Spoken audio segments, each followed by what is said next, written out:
주의 말씀을 의지하여 깊은 곳에 금을 던져 오늘 그 가로에 우리를 이루시는 것 보라.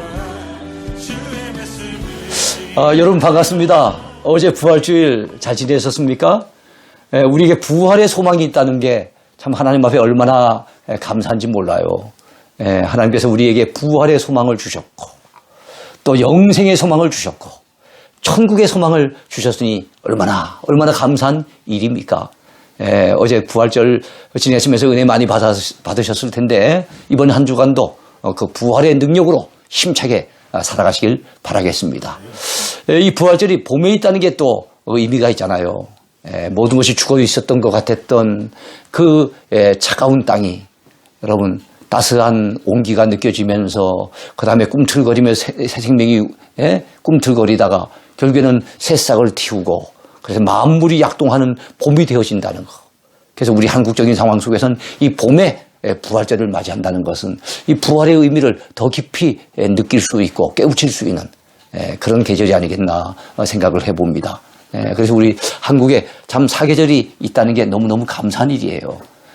1년 내도록 덥기만 한 것 같으면 아마 그런 느낌은 받지 못하지 않겠나 싶습니다. 여러분 오늘 4월 5일인데요.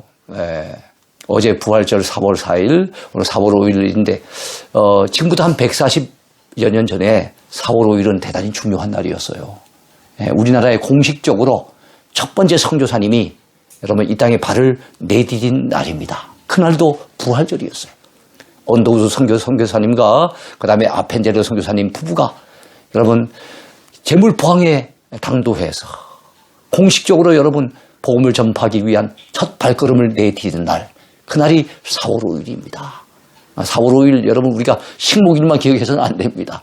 4월 5일은 이 땅에 첫 번째 선교사님이 부활절 아침에 우리에게 복음 전해주기 위해서 첫 발을 내디딘 역사적으로 참 중요한 날이라는 것을 기억하시면서 오늘 강의를 들으시면 좋겠어요.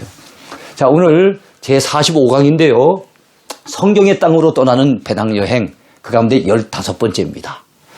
성경에 등장하는 유명 교회들을 다루려고 해요. 성경에 등장하는 유명 교회 한 9군데를 뽑아봤습니다. 많은 교회가 있지만 그래도 우리가 한 번쯤은 달아봐야 될 교회를 9개를 뽑았는데 그 가운데 오늘은 2개 교회, 내일은 3개 교회, 그리고 모레는 4개 교회를 다루려고 지금 생각하고 있습니다. 자, 그렇다면 그 교회 9개가 어떤 교회인지 궁금하시죠? 오늘 우리가 다루게 될 교회는 이 팔레스타인 이쪽 근처에 있는 땅들입니다. 그러니까 초대 예루살렘 교회, 최초의 교회입니다.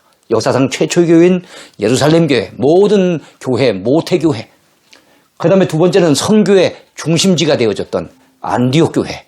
이 2교회를 오늘 다루게 되고 내일은 갈라디아 교회, 에베소 교회, 골로새 교회, 소아시아의 사도 바울이 복음 전에서 세웠던 그런 교회들을 다루려고 생각을 합니다. 그리고 그 다음 날은 바로 그리스와 이 로마 지역에 있는 교회 4군데를 다루려고 생각합니다. 그래 하시고 오늘은 예루살렘 교회와 안디옥 교회가 어떤 교회였는지 집중적으로 한번 다뤄보겠습니다. 첫 번째 생각해 볼 교회는 예루살렘 교회입니다. 예루살렘 교회, 어떤 교회였을까요? 예루살렘 교회는 역사상 최초의 교회입니다. 그야말로 이스라엘의 중심지 예루살렘에 세워졌던 그런 소중한 교회예요. 어떻게 보면 모든 교회 어머니 교회, 모든 교회 모태가 되어졌던 그 교회가 바로 초대 예루살렘 교회입니다. 자, 오순절 성령 강림 후 마가의 다락방에서 여러분 120명의 성도들이 모이게 되죠. 보통 120문도라고 얘기를 하는데요. 자, 이 마가의 다락방은 우리가 보통은 마가의 다락방이라고 얘기합니다만 좀 더 정확하게 얘기하면은 마가의 어머니 마리아, 마가의 어머니 마리아가 참 신실한 믿음의 사람이었는데요. 바로 그 마리아의 집에서 교회가 모이게 되는 거예요. 이 마가의 다락방은 참 중요한 곳인 것이 예수님의 최후의 만찬이 이곳에서 있었고, 그리고 120문도가 모여가지고 간절히 기도하는 가운데 오순절 성령 강림의 역사가 이곳에서 있었지요. 그리고 초대 예루살렘 교회가 바로 이곳에서 모여졌으니까 참 유서가 깊은 곳이라고 볼 수 있어요. 성지순례 여기 직접 가보면 얼마나 감회가 새롭고 얼마나 마음이 뜨거워진지 몰라요. 자, 그때 모였던 초창기의 성도들은 120문도였어요. 120문도. 120명의 주님을 따르고 주의 은혜를 사모하는 무리들이 여러 지역에서 모여와가지고 바로 초대 예루살렘 교회 초창기에 어떤 귀한 일꾼들로 쓰임을 받게 됩니다. 자, 오순절 직후에 사도 베드로가 이렇게 설교를 합니다. 너희가 회개하여 각각 예수 그리스도의 이름으로 세례를 받고 죄 사함을 받으라. 그리하면 너희가 성령을 선물로 받으리니. 그렇게 말씀합니다. 그래요. 회개의 세례를 외쳤던 겁니다. 그야말로 회개하고 성령 받으라고 베드로가 외쳤던 거예요. 그랬을 때 여러분 그 강팍했던 사람들 아닙니까? 그 예루살렘 지역에 있는 사람들은 예수님을 십자가에 못 박으라고 십자가에 못 박으라고 그렇게 외쳤던 사람들이 아닙니까? 빌라도가 웬만하면 풀어주려고 하는데도 그 무리들이 워낙 완강하게 소리를 질러대는 바람에 혹시 밀란이 일어날까 봐 두려워서 그래서 빌라도가 예수님을 갖다가 십자가에 못 박도록 내어놓은 것이 아니겠습니까? 그랬던 강박한 예루살렘 사람들인데 여러분 성령의 강력한 은혜를 입은 베드로가 그 성령의 능력을 힘입고 말씀을 전하게 될 때 또 예루살렘 전역에 바로 예수님이 다시 부활하셨다라고 하는 소문이 쫙 퍼져 있는 가운데 그런 어떤 영적인 새로운 분위기 속에서 말씀이 전달될 때 사람들의 반응이 달라집니다. 너희가 이 패역한 세대에서 구원을 받아라. 이런 베드로의 설교를 듣고 많은 사람들이 회개하고 돌아오게 됩니다. 마음을 돌이키게 됩니다. 그래서 신도의 수가 3,000명이나 되고요. 성경의 사도행전 뒷부분에 가면 나중에는 막 5,000명이 회개하는 그런 역사가 나타나게 되는 거예요. 참 놀라운 역사지요. 자, 이 교회 성경 안에는 그 3대 부흥회가 있는데 그 3대 부흥회 가운데 맨 마지막 세 번째 부흥회가 바로 예루살렘에서의 부흥회입니다. 베드로의 설교를 듣고 사람들이 회개하고 돌이켰던 그 영적인 새로운 분위기의 그 영적인 부흥회가 있었습니다.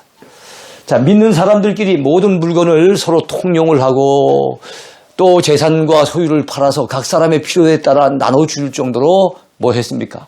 이런 말이 좀 어려운 말인데요. 유무상통한 거예요. 네 거 내 것도 없이 서로 나눠 쓴 거예요. 그러니까 은혜를 받으니까 물질에 대한 욕심, 이 탐욕이 사라져요. 은혜를 받고 보니 성령 충만 받고 보니 네 것 내 것 없이 그냥 자기 속에 있는 거 다 베풀어주고 싶고 나누어주고 싶고 그래서 전혀 아깝지 않는 그 정도로 그 당시에 예루살렘 교회 성도들은 은혜를 받게 된 겁니다. 자, 예루살렘 교회 성도들은 큰 은혜를 받은 사람들이었어요. 네? 그것이 그들의 삶 속에 그대로 나타났어요. 그들의 얼굴 표정에서도 나타났어요. 네. 자, 초대교회는 그래서 공동체 의식이 대단했던 그런 교회라고 봅니다. 참, 네 것, 내 것, 이 구분이 없었으니까. 요즘 그런 교회 찾기가 힘들잖아요. 아무리 예수님 믿고 같이 믿음의 형제요, 자매요, 우리 마음 그리 해도 정말로 내 것을 아낌없이 남에게 나눠준다는 거 그거 쉽지 않죠. 초대교회 당시는 집을 팔고 밭을 팔아서 하나님 전에 바쳤더니 그걸 가지고서 어려운 사람들, 어려운 과부들, 가난한 사람들 돕고 근데도 전혀 아낌없이 그걸 갖다 헌신할 수 있을 만큼 그만큼 영적으로 성령의 은혜가 무르익은 교회였었고 은혜 받고 보니 정말로 은혜 받고 보니 주를 위해서 헌신하는 거 정말 아낌없이 드릴 수 있었던 것을 우리는 알 수가 있습니다. 요즘 이 공동체 의식이 많이 약화되고 있어요. 그래서 교회도 내교회, 개교회주의에 빠져서 있는 경우가 많고 같은 교회 안에서도 뭐 니거 내 것도 없는 이런 유무상통이 아니라 정말 내 것을 철저히 챙기는 이런 시대에 우리가 살고 있습니다. 그래서 교회가 교회다우려면은 초대 예루살렘 교회, 그 초대 교회의 그 훌륭한 교회들의 모습을 우리가 본받아야 되지 않겠는가 그런 생각을 해봅니다. 그래서 각 교회마다 모델 교회가 있으면 좋지요. 저는 선교를 참 중요시 여기는 목회자입니다. 그래서 초창기에 그 선교사를 처음으로 파송했던 그 안디옥 교회. 그 교회 참 저는 본받고 싶고요. 그 다음에 또 데살로니가 교회는 좋은 소문이 난 교회인데요.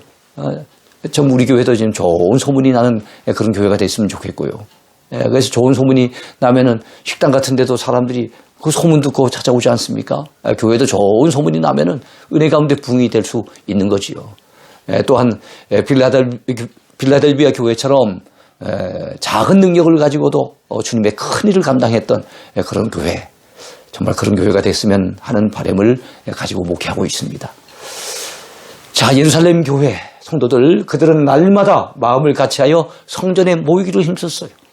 네, 날마다, 매 주마다가 아닙니다. 일주일에 몇 번 정도가 아닙니다. 날마다 모이기를 힘썼다 그랬어요. 네. 그래서 여러분 히브리서 10장에 보면은 모이기를 폐하는 어떤 사람들의 습관과 같이 하지 말고 주님의 재림이 가까움을 볼수록 더욱더 그리하자, 더욱더 모이기를 힘쓰자라고 하는 그런 말씀이 있는데요. 코로나 이후에 우리 한국 교회가 모이기를 갖다가 두려워하고 모이기를 갖다가 겁을 내고 또 모이는 걸 자꾸만 피하려고 하고 이런 모습들은 좋은 모습이 아닙니다. 여러분 그것이 장기화됐을 경우에는 정말 회복하기 어려운, 회복 불능의 어려운 상황에 빠질 수가 있기 때문에 우리 각 교회마다 이제는 힘을 내서 모이기를 힘써야 될 줄로 믿습니다. 그들은 모여서 집에서 떡을 떼고요, 기쁨과 순전한 마음으로 음식을 나눠 먹고요. 참 은혜 받고 보니 너무 좋아서 음식을 나누고 같이 교제하는 것도 얼마나 좋은지. 그래서 코이노니아가 막 잘 이루어지는 거예요. 친교, 이 교제가 엄청나게 잘 이루어진 겁니다. 예수님의 십자가는 하나님과 우리 사이에 교제가 이루어지도록 만든 십자가잖아요. 그렇지 않습니까? 하나님과 우리 사이에 막혔던 담을 우리 주님이 십자가를 통해서 다 허물어 버리셨잖아요. 네. 그래서 하나님이 우리를 받아들이시고 우리는 하나님의 품에 안겨서 하나님을 아버지라고 부르면서 부모와 자식이 대화하듯이 우리가 하나님과 더불어 그렇게 영적인 교제를 나눌 수 있게 되어졌으니 여러분 초대교회 안에 이루어졌던 그 코이노니아, 하나님과 더불어 코이노니아가 이루어지고 또 성도들끼리 코이노니아가 이루어졌던 것처럼 오늘 이 시대에도 우리가 하나님과 관계에 막힘이 없어야 될 것이고 요즘 참 서로 만나서 대화하기도 힘든 이런 시대에 삽니다만은 어쩌든지 우린 궁극적으로 성도들 간의 이 코이노니아를 굉장히 중요시 여기는 그래서 성도 간의 아름다운 믿음의 그 교제를 중요시 여기는 우리 교회가 되어야 될 줄로 압니다. 그래서 여러분 이 교제가 이 교통이 얼마나 중요했으면은 성도들이 교통하는 것과라고 하면서 우리 신앙 고백을 하면서 그 중요한 신앙 고백 안에는 정말 우리 신앙의 엑기스만 거기다 담는 거 아닙니까? 그런데도 불구하고 여러분 성도의 교통을 그 안에 포함시킨 거 보면 성도 간의 이 교제가 얼마나 중요한지 몰라요. 근데 초대교회 이 예루살렘 교회는 그 교제가 너무 잘 이루어지고 있었다는 거예요. 그래서 모이면 그들은 하나님을 찬미합니다. 받은 은혜, 여러분 사람이 기분이 좋으면 콧노래가 절로 나오잖아요. 영적으로 은혜 충만하니까 모였다 하면 그들은 하나님을 찬양하는 겁니다. 그리고 교회 안에서 하나님을 찬양할 뿐만 아니라 흩어지게 되어지면은요, 여러분 정말 은혜 받고 밝은 얼굴로 그 선한 마음으로 사람들과의 관계를 맺게 되다 보니까 온 백성들로부터 칭송을 받는 거예요. 하나님께는 찬양으로 영광을 돌리고 백성들로부터는 칭송을 받고 그야말로 은혜 충만한 교회. 그 교회가 바로 초대 예루살렘 교회였어요. 참 너무 부럽죠. 우리 각 교회들이 이런 교회가 돼야 될 줄로 믿습니다. 자, 그래서 그때 여러분 이렇게 은혜 충만하니까 자연스럽게 전도의 문이 열리게 되고 구원받는 사람의 수가 날마다 더해가던 그런 초대 예루살렘 교회가 되는 거예요. 그만큼 건강한 교회. 요즘 우리가 꿈꾸는 참 이상적인 교회였다고 감히 그렇게 말씀을 드릴 수 있을 것 같아요. 그러나 여러분, 이 초대교회의 이 은혜로운 분위기가 그렇게 오래 가지는 못했어요. 바로 스데반 집사님이, 7 집사님 가운데 가장 대표가 되는 이 스데반 집사님이 복음을 전하다가 여러분 순교를 당하잖아요.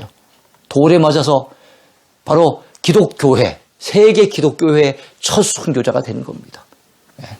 여러분 12사도, 12제자 가운데 첫 순교자는 바로 사도 요한의 그 형이 되는 사도 야고보입니다. 야고보가 첫 번째 순교자가 됩니다만 사도 가운데 말고 전체 교회 가운데 첫 순교자는 바로 이 스데반 집사님이에요. 자, 스데반 집사님이 복음을 전하다 돌에 맞아 순교한 이후에 유대인들의 박해가 더욱 거세집니다. 그러니까 여러분 성도들의 마음이 위축되기 시작하는 거예요. 네. 그래가지고 두려워서 안 되겠다 싶어서 예루살렘을 떠나 신앙의 자유를 쫓아서 보다 안전한 곳에서 예배를 드리고 안전한 곳에서 하나님을 섬기기 위해서 이곳저곳으로 흩어져 가기 시작합니다. 그러니까 예루살렘 교회는 약화될 수밖에 없었겠죠. 그러나 이것은 또 하나님의 여러분 보이지 아니하는 배후의 섭리이기도 했어요. 왜냐하면 그들은 모여서 은혜 받으니까 좋으니까 은혜 모여서 찬송하고 모여서 기도하고 모여서 떡을 떼고 모여서 교제하고 참 작은 천국을 갖다가 그들은 누리면서 행복해했지만은 그들은 흩어져서 복음을 전하는 일에는 좀 소홀히 했던 것 같아요. 그래서 하나님께서는 이제 한 교회가 이상적으로 그저 건강하게 자기들만 은혜 받고 그렇게 지내는 것에 대해서 만족하지 않도록 이제는 교회가 흩어져서 곳곳마다 교회가 세워지고 곳곳마다 복음이 확장되고 그래서 하나님 나라가 더욱더 널리 확장되기를 우리 하나님은 원하셨기 때문에 하나님께서는 바로 이 스데반 집사님의 순교 사건을 바로 이 복음의 확장의 기회로 삼으신 것이 아니겠는가 이렇게 생각해 볼 수가 있습니다. 그래서 여러분 우리는 눈앞에 봤을 땐 실패고 눈앞에 봤을 땐 고난이고 눈앞에 봤을 땐 손해고 이랬던 일들이 세월이 지나 보면은요 하나님의 섭리 가운데 손해가 오히려 이득되게 만드시고 고난이 오히려 축복되게 만드시고 어려움이 모든 것을 합력하여 선을 이루고 나가시는 그 하나님의 섭리의 손길인 것을 늦게 해야 우리가 깨닫게 되는 경우 참 많습니다. 그러니까 우리가 섣불리 결론 내릴 것도 아니에요. 인생은 섣불리 결론 내릴 게 아닙니다. 자, 이렇게 흩어진 그들은 흩어져간 그곳에서 새로운 교회를 세웁니다. 흩어져가서 끝나는 게 아니에요. 흩어진 곳곳에서 그들은 모여서 예전처럼 예배를 드렸고 그 예배 드리는 무리가 자연스럽게 그 지역에 새로운 교회를 형성하게 되고 그러다 보니까 한 교회에서 그냥 두 교회로 5교회로 10교회로 계속 교회가 뻗어가게 된 거예요.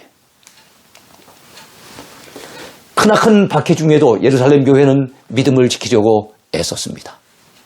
베드로와 요한은 도무지 예수의 이름으로 말하지도 말고 가르치지도 말라고 경고하는 유대인 지도자들 그들 앞에서 서슬퍼런 그들의 위협 앞에서도 불구하고 여러분 우리는 보고 들은 것을 말하지 아니할 수 없다 그렇게 외쳤어요. 우리는 분명히 보았다. 분명히 들었다. 우리는 주님에 대해서 보았고 심지어는 주님을 만지기까지 했고 우린 주님에 대해서 주님이 전해주시는 그 복음에 대해서 수없이 많이 들었는데 우리는 보고 들은 이 생명의 복음을 전하지 않으려 할 수 없다. 이렇게 잘라서 말을 합니다. 그래요. 우리가 믿는 복음은 어떤 복음입니까? 전하지 않을 수 없는 복음. 침묵하고 있을 수 없는 복음. 그것이 바로 우리가 믿는 예수 그리스도의 복음인 줄로 믿습니다. 자, 기독교 신자에게는 신앙 성장에 3가지 단계가 있어요. 3가지 단계가 있습니다. 믿음이 가만히 있는 것은 정상적인 믿음 아니에요. 모든 생명체는 자라게 돼 있어요. 성장하게 돼 있습니다. 식물도 마찬가지고 동물도 마찬가지고 더더욱이나 여러분 우리가 예수 생명이 우리 속에 들어왔잖아요. 우리 주님은 부활이요 생명 되신 분 아닙니까? 주님은 친히 내가 길이요 진리요 생명이라고 말씀하시지 않았습니까? 생명 그 자체가 되는 분이 우리 속에 들어오셨잖아요. 우리가 주님을 믿고 영접하는 순간 그 주님이 우리 속에 들어오셨잖아요. 그 생명력이 우리 속에서 꿈틀거리는데 또 주님 우리가 말씀을 듣고 있습니다만 이 말씀이 생명의 말씀 아닙니까? 그 말씀이 우리 속에서 꿈틀거리는데 우리가 성장하지 않고 가만히 있다. 그거는 아니죠. 그래서 신자는 신앙이 성장하게 돼 있습니다. 다만 단계별로 성장해 나갑니다. 사람마다 그 성장의 속도는 분명히 다를 거예요. 그래서 성장의 단계가 있는데 첫 번째 단계가 의문의 단계입니다. 제자들도 그 단계를 거쳤어요. 여러분 어느 날 참으로 풍랑이 있는 그 갈릴리 바다에서 주님께서 풍랑을 명하셔서 바람을 멈추시고 풍랑을 잠재우셨어요. 그랬을 때 그 갈릴리 바다에서 그 풍랑 앞에서 두려워 떨고 있었던 그들이 풍랑을 잠재우시는 우리 주님을 바라보면서 뭐라고 그들이 서로 주고받으면서 수군거리게 됩니까?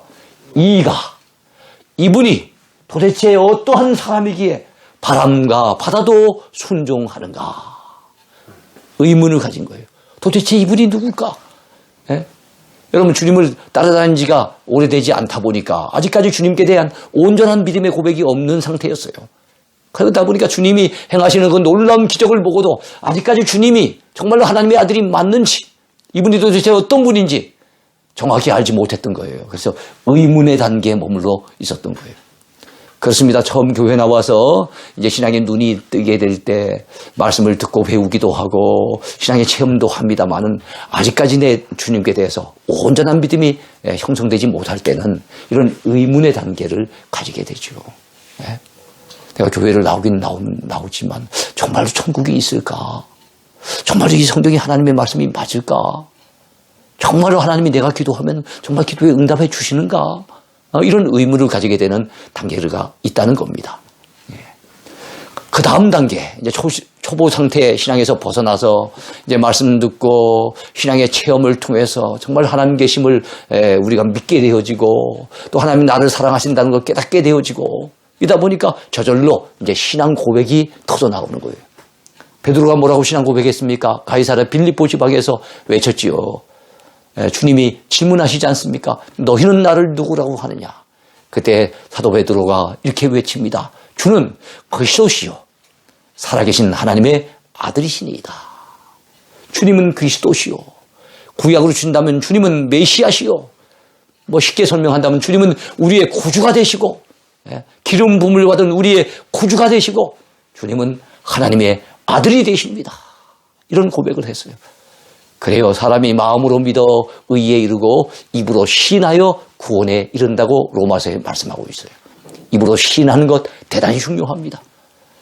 너희들이 사람들 앞에서 나를 시인하면 나도 내 아버지 앞에서 너희를 시인할 것이요. 너희들이 사람들 앞에서 나를 부인하면 나도 내 아버지 앞에서 너희를 부인하리라 말씀하셨거든요. 그래서 여러분, 우리는 내 혼자만 있을 때 어떤 믿음의 고백이 아니라 사람들 앞에서도, 직장인들 앞에서도, 믿지 않는 친척들 앞에서도 당당하게 요즘과 같이 교회에 대해서 안 좋은 시선을 가지고 삐딱한 시선을 가지고 바라보는 이런 시대에도 내가 가진 신앙에 대해서는 주눅들지 말고 분명히 우리의 신앙을 고백할 수 있어야 될 줄로 믿습니다. 이것이 바로 고백의 단계예요. 신자가 이 정도 오면 나는 잘 믿는다 생각을 할 수 있어요. 그러나 주님이 기대하시는 기대치에는 못 미치는 거죠. 이건 기본입니다. 당연히 기본이고 그 이상 단계까지 나가줘야 됩니다. 정말 은혜 받은 신자는, 진정한 신자는 그 다음 단계까지 나가셔야 되는 거예요. 그게 무슨 단계겠습니까? 바로 증거의 단계입니다. 좀 전에 베드로가 여러분 마태복음 16장 16절에서 멋진 신앙 고백을 하지 않습니까? 가이사랴 빌립보에서 했던 그 멋진 신앙 고백. 근데 지금은 이제 예루살렘 교회에 굉장히 핍박이 닥쳤습니다. 박해가 들이 닥쳤습니다. 그래서 여러분 한때 부흥하던 교회가 위축을 당하는 이런 상황 속에서 유대인 종교 지도자들이 이 예수의 도에 대해서는 이제는 절대로 말하지 말라고, 전하지도 말라고. 이런데도 불구하고 베드로와 요한은 여러분 주님을 담대하게 증거하면서 이렇게 외치잖아요. 우리는 보고 들은 것을 말하지 아니할 수 없다. 그렇게 말씀하고 있잖아요. 그렇습니다. 우리가 만난 주님, 우리가 믿는 주님, 우리에게 은혜 베푸신 주님, 우리는 전해야 될 줄로 믿습니다. 자, 이게 마가의 다락방 외관의 모습이고요.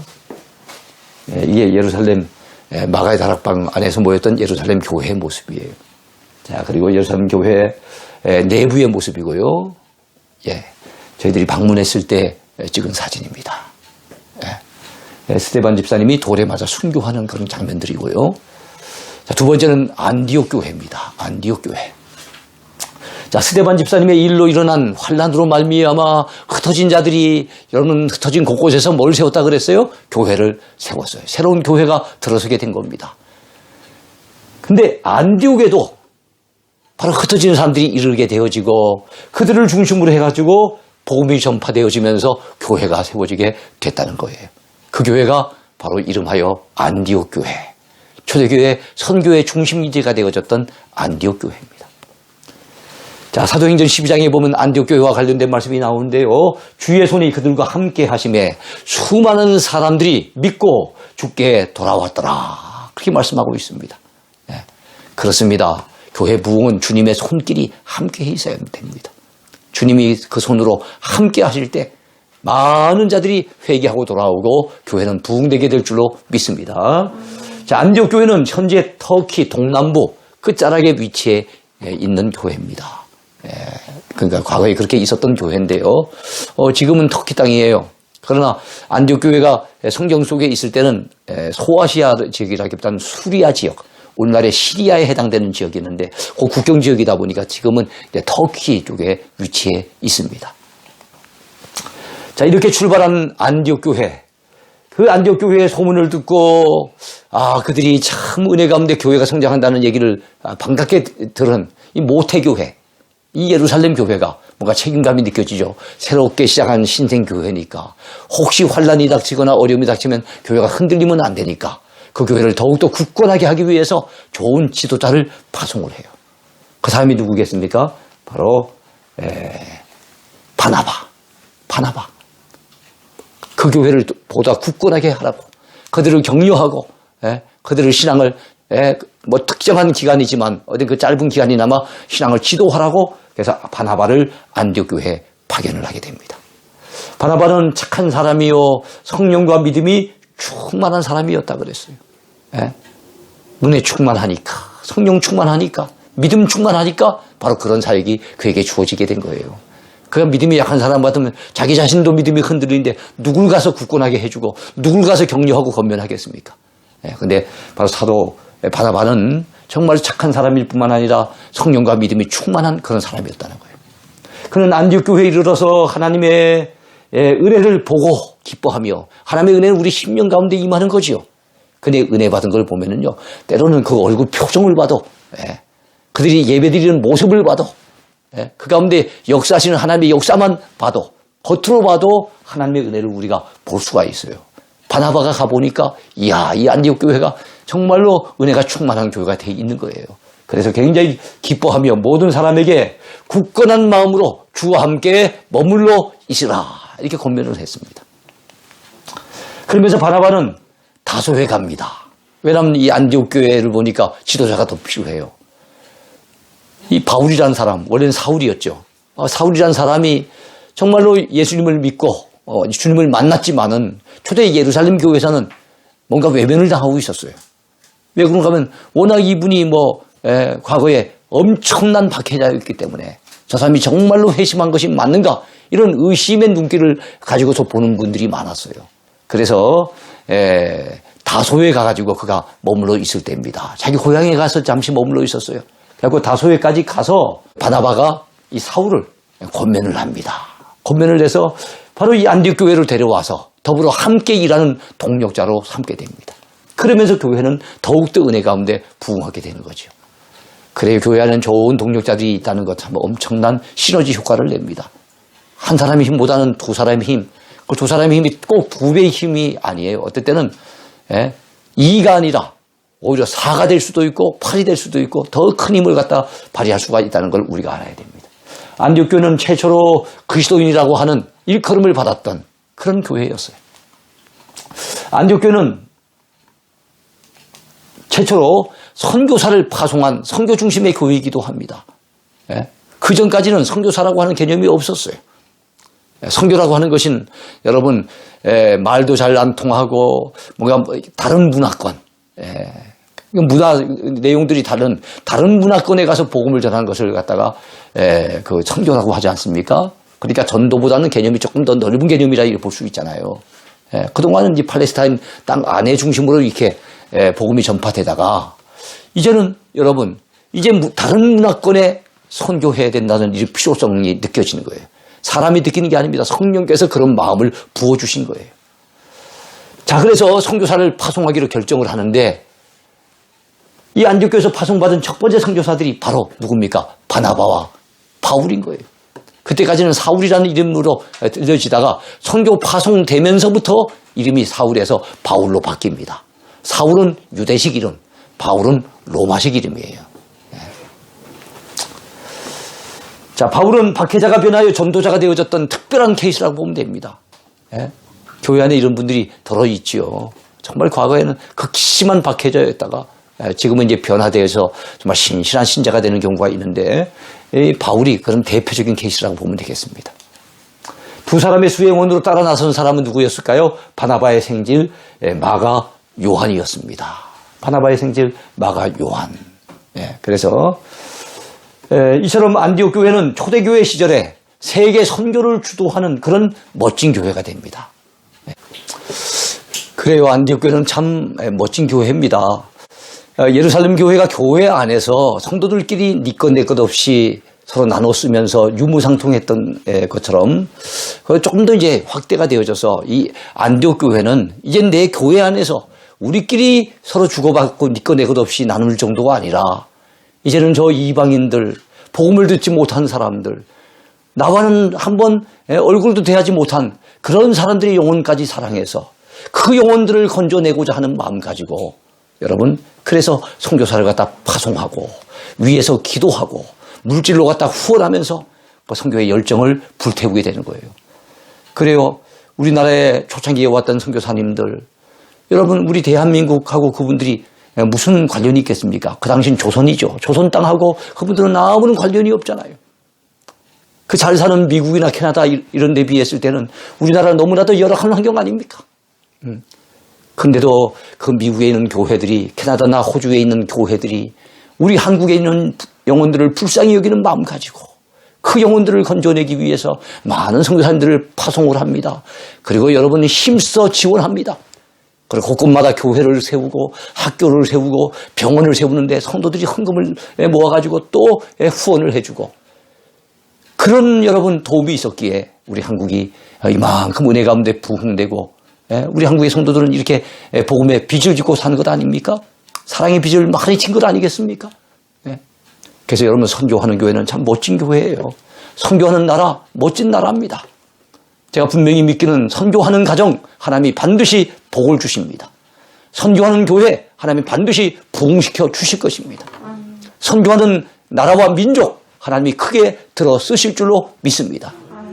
오늘 우리는 그 복음의 빚을 갚기 위해서 우리 한국의 선교사님들이 세계 곳곳에 흩어져서 열심히 여러분 복음 전하는 모습들 바라보면 참 마음이 뿌듯하지요. 여러분 바울과 바나바는 안디옥 교회의 핵심 멤버예요. 안디옥 교회 정말 주된 지도자들입니다.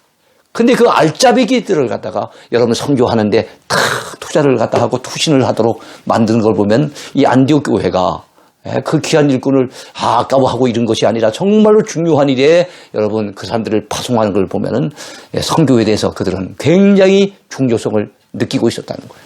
선교가 너무너무 귀한 사역이라는 걸 그들은 알고 있었다는 것 아니겠습니까? 그 안디옥 교회 성도들이 여러분 과거에 모였던 교회가 어디쯤 됐을까요? 우리 정확히는 알지 못합니다. 다만 바울의 기념교회 터전이 지금 남아있고요. 그리고 한때 베드로가 방문을 해서 베드로 동굴교회라고 하는 이름을 가지고 있는 이 교회, 저희들은 2006년도에 여기를 방문한 적이 있었습니다. 그래서 이 안에 내부까지도 들어가 봤는데요. 아마 여기가 안디옥 교회 모임 장소가 아니었겠나 뭐 이런 설도 있습니다. 어쨌든 이 안디옥 교회는 초대교회의 선교를 주도하는 하나님 앞에 멋진 교회로 쓰임받았습니다. 오늘 제가 섬기는 우리 동행교회도 또 이 강의를 들으시는 우리 분들의 섬기는 그 모든 교회들도 이 안디옥 교처럼 정말 선교하는 일을 중요시 여기고 선교하는 일에 전심전력하는 그런 교회들이 다 되기를 축원합니다. 축복합니다. 오늘 강의 여기까지입니다.